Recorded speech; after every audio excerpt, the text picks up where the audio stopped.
Hello दोस्तों, कैसे हो। मैं आपके लिए लेकर आया हूं आज एक और नया टॉपिक। आज इस नए टॉपिक में हम सीखने वाले हैं field intensity on equatorial line of electric dipole. इससे पहले हमने फील्ड इंटेंसिटी निकाली थी ऑन एक्सल लाइन पे। तो एक्सल लाइन पे जो फील्ड इंटेंसिटी हमने निकाली थी तो वो हमारी लीनियर थी। आज हम इसमें कुछ नया सीखने वाले हैं कि फॉर्मूला हमारा डिफरेंट आएगा, रिजल्ट हमारा डिफरेंट आएगा या वही आएगा, तो वो चीज हम सीखेंगे। तो दोस्तों, अगर आप चैनल पर नए हो तो चैनल सबसे पहले तो चैनल को सब्सक्राइब कर लीजिएगा, दोस्तों के साथ शेयर कीजिएगा, वीडियो को लाइक जरूर कीजिएगा, लास्ट तक वीडियो को जरूर देखिएगा। और यहाँ पे दूसरा ये है कि भी हम यहाँ पर आपके न्यूमेरिकल भी लेकर आते रहते हैं। वो न्यूमेरिकल आपकी बड़ी हेल्प करते हैं आपके एग्जाम की तैयारी में। तो वहां पे सारे के सारे न्यूमेरिकल का सॉल्यूशन आप जरूर देखें, क्योंकि अगर आपने सॉल्यूशंस नहीं देखा है, अगर आप सॉल्यूशंस नहीं देखेंगे तो ऐसा ये फिर है कि आप पीछे छूट जाएंगे। तो दोस्तों, न्यूमेरिकल का सॉल्यूशन जरूर देखें और जो डेरिवेशन हम कर रहे हैं उसको ध्यान से समझें, उन्हीं के ऊपर वो बेसिस होते हैं। उनको अगर डेरिवेशन को अच्छे से समझते हैं तो हमारे जो न्यूमेरिकल है वो अच्छे से हो जाते हैं। तो चलिएगा दोस्तों, ज्यादा टाइम को वेस्ट ना करते हुए हम अपना न्यूमेरिकल डेरिवेशन हम शुरू करते हैं। फील्ड इंटेंसिटी है on equatorial line of electric dipole. तो चलिएगा, सबसे पहले हम कुछ कॉमन सी बातें हैं वो जान लेते हैं। सबसे पहले तो हमें डाइपोल के बारे में पता होना चाहिए कि what is the dipole. Dipole आपका क्या है, आपका इक्वल एंड अपोजिट पेयर है चार्ज की, वो हमारा डाइपोल है। ओके, फिर डाइपोल मोमेंट क्या है। डाइपोल मोमेंट क्या है वो हमें पता है कि डाइपोल मोमेंट जो है प्रोडक्ट है आपका आइदर चार्ज का और उनके बीच के में जो डिस्टेंस बनता है उनका। एक स्मॉल डिस्टेंस पे वो सेपरेट होते हैं विद ओरिजिन के साथ। तो वहां पे उनकी जो डायरेक्शन है वो क्या रहती है, वो पॉजिटिव से नेगेटिव रहती है, नेगेटिव से पॉजिटिव रहती है। वो चीज हमें भी बताने की जरूरत है, वो नॉलेज होनी चाहिए हमें, वो हमारे माइंड में यहाँ पे पूरी की पूरी सेट होनी चाहिए, तभी हम ये टॉपिक कर पाएंगे। अगर डाइपोल के बारे में हम अच्छे से जानते हैं, डाइपोल के बारे में हम पकड़ करते हैं, तो वहां पे हम ये टॉपिक बड़े आराम से कर लेते हैं। तो इसके बारे इस डेरिवेशन में कोई दिक्कत होगी नहीं। तो दोस्तों, थोड़ा मैथमेटिक्स भी इसके लिए हमें आना चाहिए। तो यहाँ पे मैं कंसीडर कर लेता हूँ डाइपोल। क्या करेंगे, डाइपोल। डाइपोल के लिए क्या करेंगे, एक तो नेगेटिव चार्ज करेंगे, एक पॉजिटिव चार्ज करेंगे। इसमें हम यहाँ पे इनको ज्वाइन कर देंगे और ये ओ जो ओरिजिन है इससे हम इसको क्या कर देंगे, डिनोट कर देंगे। देखिएगा, बहुत ही आसान तरीका है, इसमें हमारे पास में कोई ज्यादा मुश्किल काम नहीं है। यहाँ पे हम इसको ए से डिनोट करेंगे, यहाँ से भी ए से डिनोट करेंगे। ये पॉइंट ए है, ये पॉइंट बी है आपका, ये इस तरीके से हम नोट कर लेंगे। दूसरा स्टेप में हम करेंगे, यहाँ पे आपकी जो है यहाँ पे टोटल डिस्टेंस हो जाती है 2a और यहाँ पे इसकी जो डायरेक्शन हो जाती है डाइपोल की वो नेगेटिव से पॉजिटिव की तरफ होती है और ये वैल्यू होती है हमारी इतनी डाइपोल की। तो डाइपोल के बारे में मेरे हिसाब से दोस्तों आप पूरे अच्छे तरीके से जान चुके होंगे और इससे पहले का जो टॉपिक हमने किया था वो भी हमने बड़े अच्छे तरीके से किया था, वो भी हम यहाँ पर कर चुके हैं। अब चलते हैं, हम इसको थोड़ा सा और आगे एक्सप्लेन करते हैं। तो हम क्या कहते हैं, एक यहाँ पे हम P पॉइंट कंसीडर कर लेते हैं और P पॉइंट से एक परपेंडिकुलर डालेंगे हम यहाँ पे, किस पे, यहाँ पे इक्वाट यानी कि डाइपोल की एक्सल लाइन पे। ओके, यहाँ पे हमने एक्सल लाइन पे जैसे परपेंडिकुलर डाला तो यहाँ पे हमारा जो P पॉइंट कंसीडर किया जाता है उसके ऊपर हमने क्या रखा, प्लस यूनिट पॉजिटिव चार्ज रख दिया। ओके, यूनिट पॉजिटिव की वैल्यू होती है 1 और स्ट्रेंथ भी इसकी कम होती है, तो इसलिए हम यहाँ पे कर लेते हैं। अब यहाँ से ये परपेंडिकुलर है तो 90 डिग्री का दिख रहा है सर। ओके, 90 डिग्री का, वाह, आपने तो आप तो बड़े इंटेलिजेंट हो। 90 डिग्री का जब एंगल दिख रहा है तो क्या दिक्कत है। अब हम क्या करेंगे, इस लाइन को यहां से हम क्या करेंगे, इसको फील्ड इंटेंसिटी हमें ई पे फाइंड करनी है और यहाँ पे ई पे फाइंड करेंगे। इस पी पॉइंट पे हमारा जो है वैल्यू, जो है ई की वैल्यू मिलेगी हमें टोटल। ये टोटल वैल्यू हमें कहाँ पे निकालनी है, पी पॉइंट पे। ठीक है, फिर मैं कर लेता हूं इसको भी यहाँ पे एक एंगल से क्या कर लेता हूं, यहाँ पे इसमें मिला देता हूं। एंगल का नाम है थीटा, इधर भी एंगल का नाम क्या है, थीटा। ओके, ये आपका बेस है, ये आपका परपेंडिकुलर है, पी है, क्योंकि थीटा के सामने परपेंडिकुलर होता है और ये होता है आपका एच, और यहाँ पे भी एच होगा, ये भी बी होगा। ऐसे हमें जानकारी होनी चाहिए छोटी छोटी बातों की दोस्तों। जब हम कोई डेरिवेशन करते हैं तो उन सारी की सारी छोटी छोटी मैथमेटिक्स टूल की हमें पता होना चाहिए, या कुछ और छोटी छोटी बातें होनी चाहिए। अगर मैं बीपी का स्क्वायर यहाँ पर निकालूंगा तो मेरे दोस्तों यहाँ बीपी का स्क्वायर आ जाएगा, ये ए का स्क्वायर आ जाएगा और दोस्तों मेरा आर का स्क्वायर आ जाएगा। ओके, ऐसे कर लेंगे हम। यहाँ पे भी ऐसा ही होगा, डिस्टेंस सेम डिस्टेंस पे काम कर रहे हैं तो सेम डिस्टेंस में है तो आर का स्क्वायर प्लस ए का स्क्वायर। आगे पीछे लिख रहा हूं तो इधर भी मैं आर का स्क्वायर कर लेता हूं, चलो आपको अच्छे से समझ में आ जाएगा। ए का स्क्वायर आ जाएगा। ये डिस्टेंस है दोस्तों यहाँ पे। ओके, अब यहां तक का झमेला जो था हमारा वो हमने कर दिया है कंप्लीट, और यहां तक के झमेले को अब हम आगे करेंगे, किस तरीके से सॉल्यूशंस उसका लेंगे वो चीज हम यहाँ पर देखना चाहते हैं। कैसे हम इसको फाइंड आउट करें, कैसे हम इसको निकालें दोस्तों, तो वो चीज हमें यहाँ पर देखनी है। हमें चाहिए फील्ड इंटेंसिटी, मगर चार्ज हमारे पास में 2 है, एक नेगेटिव है एक पॉजिटिव है, यानी कि आइदर चार्ज है, दोनों की स्ट्रेंथ यहाँ पे वो हमें बता भी रहा है कि आइदर चार्ज है, सेम चार्ज है, तो इक्वल है, बट इक्वल है, but opposite equal and opposite charge है। भाई ये कह रहा है कि अगर मैं पी पॉइंट पे इसकी वजह से फील्ड इंटेंसिटी निकालूंगा तो इसकी डायरेक्शन हो जाएगी ऐसे, यानी कि चार्ज की प्रॉपर्टी काम करेगी मेरे दोस्तों। यहाँ पे +1 चार्ज है, यहाँ पे आपका प्लस चार्ज है, तो रिपल्सिव प्रॉपर्टी काम करेगी और इस पे रिपल्सिव फोर्स अप्लाई कर देगा। ये इसकी फील्ड, यानी कि ये जो इसका फील्ड या स्पेस जो है, इसके जो इस पे फोर्स लगेगा यहाँ इसकी तरफ, तो ये फील्ड इंटेंसिटी हो जाएगी दोस्तों मेरे E1। ओके, क्या हो जाएगी E1। अब मेरे दोस्तों, मेरे प्यारे भाइयों, मेरे लल्ला, मेरे लाल, लाला तो नहीं बोलना, मेरे प्यारे प्यारे लाला जी, यहाँ पे हम करने वाले हैं एक और टॉपिक। तो वो क्या है आपका, अब यहाँ पे मैं एक ए बी के पैरेलल एक लाइन ले लेता हूं, यहाँ पे पी डी मान लेंगे, इसको कंसीडर कर लेंगे, कोई दिक्कत नहीं है। तो ये कहता है कि यहाँ तो सर एक एंगल बन जाता है, ओहो कोई दिक्कत नहीं, एंगल बन गया तो क्या हो गया, बड़ी बात थोड़ा ही होगी, एंगल तो बनेगा ही जब वो क्या है स्लोप में इंक्लाइन प्लेन पे है, तो इंक्लाइन एंगल पे है तो या तो एंगल बनेगा ही बनेगा दोस्तों, कोई बात नहीं।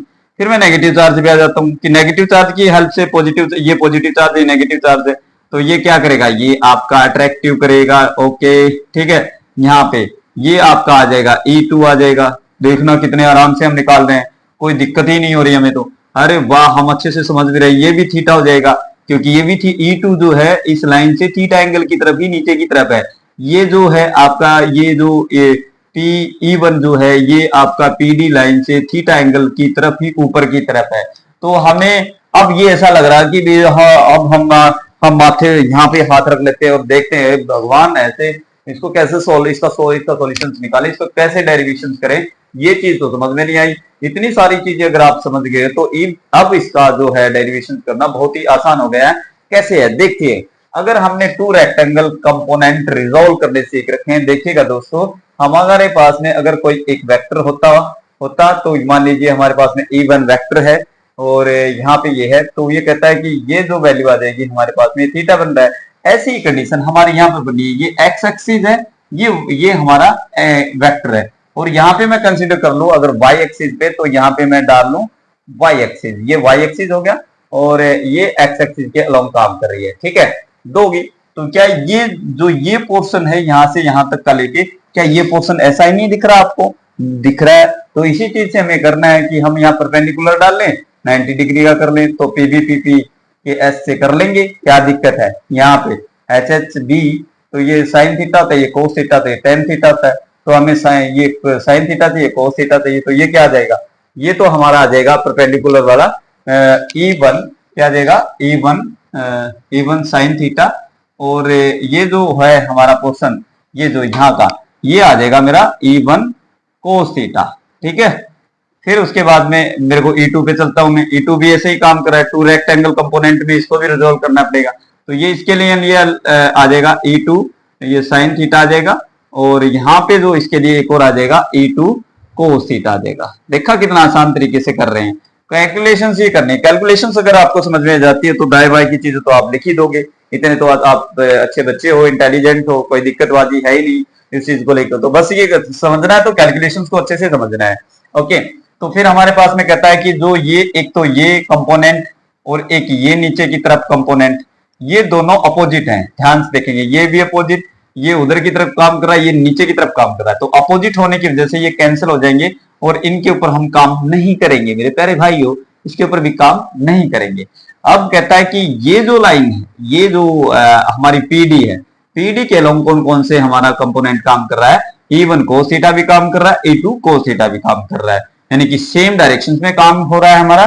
तो इसके ऊपर तो काम करते हैं, इसके ऊपर तो बात बनती है हमारी, तो हम कहेंगे कि और इक्वल डिस्टेंस पे है P पॉइंट पे, यहाँ पे तो A से भी इतना ही डिस्टेंस है, B से भी इतना ही डिस्टेंस है, यानी कि E1 इक्वल टू E2 आ गया। ओके, यानी कि सेम डायरेक्शन में हो गया हमारा, तो ये वैल्यू आ जाएगी। फिर अगर हम यहाँ पे, क्या आपको ये डायग्राम समझ में आया? नहीं आया? तो दोबारा से देख लेना, दोबारा से वीडियो को यहाँ से फिर से दोबारा से इसको ऑब्जर्वेशन में लेना, फिर से चेक करना, फिर से टॉपिक को यहाँ पर बताना कि किस तरीके से आपने ये टॉपिक किया। ओके, ठीक है, आगे चलते हैं हम यहाँ पे हमें क्या करना है, हमें रिजल्टेंट इंटेंसिटी निकालनी है, E की वैल्यू फाइंड करनी है मेरे प्यारे भाई। E की वैल्यू क्या है भाई, E1 है और प्लस E2 है, ठीक है। यहाँ पे E1 के लिए क्या आया है, E1 के लिए आया है आपका E1 cos थीटा आया है, और प्लस यहाँ पे इक्वल रख दिया तो ये भी आ गया E1 cos थीटा। ओके, ये ले लेंगे हम यहाँ पे दोस्तों, तो मेरे पास आ जाएगा 2E1 cos थीटा। ठीक है, कितना आसान सा है, कितने घबराते रहते हैं बच्चे, बिल्कुल घबराना नहीं चाहिए। हमें अगर मैथमेटिक्स आता है तो कोई दिक्कत ही नहीं है, डेरिवेशन तो कर रहे हैं, मैथमेटिक्स ही तो यूज हो रहा है। यहाँ पे 2 तो रहेगा ही, ऐसे E1 की वैल्यू रख लेंगे यहाँ पे के क्यू अपॉन क्या ए बीपी क्या है, R square plus A square है आपका ये। तो यहाँ पे ये कोस थीटा है दोस्तों, तो क्या आ गया, आप दो थोड़ा ज्यादा थोड़ा ही आता है, कोस थीटा को क्या लिख सकते हैं यहाँ पे, कोस थीटा ये रहा आपका थीटा, और यहां से हम निकालेंगे डिस्टेंस, ये आर स्केयर है, हमें चाहिए बी ये कोस थीटा, तो कोस थीटा में वैल्यू क्या आ जाती है, ध्यान से देखो इधर से, cos theta base upon hypotenuse, तो कोस थीटा होता है, कोस थीटा क्या होता है, बेस अपॉन एच। बेस क्या है इसमें, बेस एच है, ए है, ओके ए है सर, और एच क्या है इसमें, R square plus A square, यानी कि R square plus A square, और इसका रूट आ जाएगा सर, यहाँ पे क्या आ जाएगा, इसका रूट आ जाएगा। अगर बीपी स्क्वायर निकाला तो इतना आएगा, और ये बीपी निकालना हो तो ये आएगा सर। ओके ओके ओके, इतना आ जाएगा कैलकुलेशंस में। अब कोई डरने की बात ही नहीं रही, अब तो बिल्कुल आसान सा ही हो गया ये। अब मैं इसको लिख दूंगा, यहाँ क्या लिख दूंगा, इसको कोस थीटा को हटा दूंगा और यहाँ पे लिख दूंगा मेरे प्यारे भाइयों ए आर का स्क्वायर, ए का स्क्वायर, और ये मैंने कर दिया इसको अंडर रूट करने के साथ साथ मैं क्या कर रहा हूं, यहाँ पे मैं पॉइंट को लिख रहा हूं 2k और q, और इसको मैं कर दूंगा ऐड, इसकी पावर को ऐड कर लूंगा, जैसे जी आर स्क्वायर है प्लस ए स्क्वायर है, तो यहाँ पे 1 है प्लस हाफ रूट आ जाएगी, क्योंकि अंदर वैल्यू दोनों की दोनों सेम है। तो अगली लाइन में क्या आ जाएगा 2k, यहाँ पे ए और नहीं लिखा ना हमने, ए भी लिखना था, तो ये ए भी लिख देंगे यहाँ पे, तो आ जाएगा क्या, यहाँ पे एक ध्यान से देखना कि मैं क्या लिख रहा हूँ, देखो देखो देखो के तो रहेगा ही, यहाँ पे 2a और q भी आ गया, ये डाइपोल की इक्वल होता है, देखो कितने ध्यान से कर रहे हैं। तो r का जो स्क्वायर करेंगे प्लस a का जो स्क्वायर करेंगे, कितनी छोटी सी कैलकुलेशंस है, कितने घबरा रहे थे कि काम होगा ही नहीं। अरे काम इतना आसान है कि आप उसको करते करते आपका मन नहीं भरेगा, बिल्कुल जैसे खाने से मन नहीं भरता ना कई बार, खाते खाते खाते, वैसे इसको करने से भी मन नहीं भरेगा। ये P की वैल्यू आ गई। अब यहाँ पे A नेग्लेक्ट कर देंगे क्योंकि A बहुत छोटा है R के कंपेयर में, क्योंकि डाइपोल का डिस्टेंस होता है स्मॉल होता है। तो यहाँ पे हमारे पास में इलेक्ट्रिक फील्ड इंटेंसिटी मिल जाएगी मेरे प्यारे भाइयों, मेरे प्यारे प्यारे दोस्तों। यहाँ पे आपके पास में P तो आएगा ही आएगा, और यहाँ पे आपके पास में आ जाएगा R का स्क्वायर मल्टीप्लाई 3/2, 2 से 2 कट जाएगा, तो E की वैल्यू क्या मिल जाएगी मेरे पास में 1/4 पाई एप्सिलॉन परमिटिविटी P, आपके पास में आ जाएगा R क्यूब। ओके, ये वैल्यू मिल जाती है मेरे भाइयों मेरे दोस्तों। तो देखा आपने कितने आसान तरीके से हमने अपना डेरिवेशंस कंप्लीट कर लिया है, और इसी के साथ आपको मिलते हैं 5 करोड़ रुपए, और 5 करोड़ रुपए का आप क्या करोगे लेके, कुछ नहीं, मेरे पास ही रहने दो। ओके, तो यहाँ पे आपको करना क्या है, ये चीजें आपको यहाँ से निकालनी है। देखिएगा कितने ढंग से कर लिया हमने, यहाँ पे छोटा सा न्यूमेरिकल था, आप इतने घबरा रहे थे भाई इक्वाटोरियल लाइन क्या है, समझ में नहीं आ रही, कैसे करें, क्यों करे, कैसे हो पाएगा या नहीं हो पाएगा। अरे दोस्तों, मैंने इतने आसान तरीके से यहाँ पे करवा दिया है। बस आपको करना क्या है कि वीडियो को लास्ट तक जरूर देखते रहिएगा। अगर आपने वीडियो को लास्ट तक नहीं देखा तो फिर देखिएगा आपके साथ क्या होता है कि आपको टॉपिक समझ में ही नहीं आएगा, आप घूमते फिरेंगे, कभी वहां जा रहे हैं, कभी उधर जा रहे हैं, कभी उधर जा रहे हैं, फिर भी समझ में नहीं आ रहा है, फिर भी आपको आना पड़ेगा मेरी वीडियो पे, मेरी वीडियो को देखना पड़ेगा आपको। मेरी वीडियो के बगैर देखिए आपको ये चीजें समझ में नहीं आने वाली हैं। तो दोस्तों बने रहिएगा मेरी वीडियो पे, लास्ट तक जरूर देखिएगा, और अगर आपने वीडियो को लास्ट तक देख ही लिया है तो चैनल को सब्सक्राइब भी जरूर कर दीजिएगा। अगर वीडियो पसंद आई हो तो, और दोस्तों के साथ शेयर जरूर कीजिएगा, क्योंकि हमें भी मोटिवेशन मिलता रहेगा, क्योंकि हमने अभी भी चैनल को थोड़ा सा इस पे काम करना शुरू किया है। तो दोस्तों ये काम जरूर कीजिएगा, दोस्तों के साथ शेयर जरूर कर दिएगा। अगर आप चैनल को सब्सक्राइब भी ना करें तो तो दोस्तों ऐसी ऐसी वीडियो हम बहुत सारी लेकर आएंगे। तो आज के लिए इतना ही काम करेंगे, अगली वीडियो में फिर से मिलते हैं, तब तक के लिए जय हिंद, जय भारत,